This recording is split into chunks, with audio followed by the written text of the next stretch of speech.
Hello and welcome. It's your boy Colton, and today we're talking about Don Quixote. Let's go.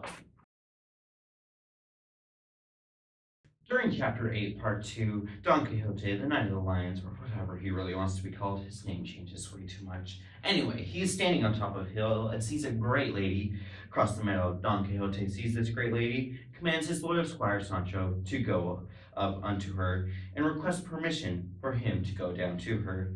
When Sancho talks to her, she instantly knows who Don Quixote is and invites them both to come to her estate.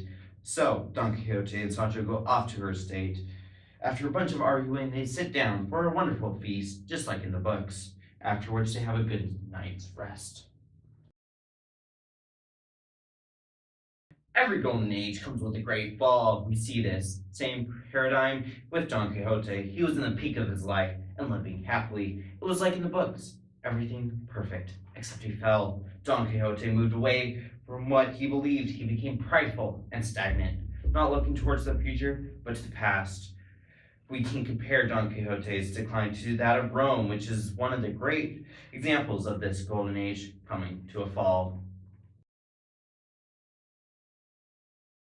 Rome was the greatest empire across all of Europe. They had the largest army, dealt with the vast amounts of trade, and fabulous roadways and aqueducts. The Romans saw themselves in the Golden Age, except they were looking to the past. Problems started cropping up with the decline in moral values and health.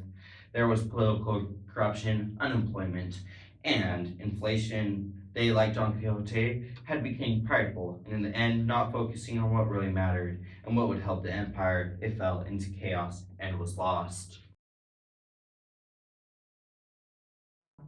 Don Quixote is considered by literary historians to be one of the most important books of all time. We can learn much from Don Quixote and his impractical pursuit of idealistic goals and his prideful fall. In the end, if we are not focusing on what really matters, we too will be left in an impossible dream.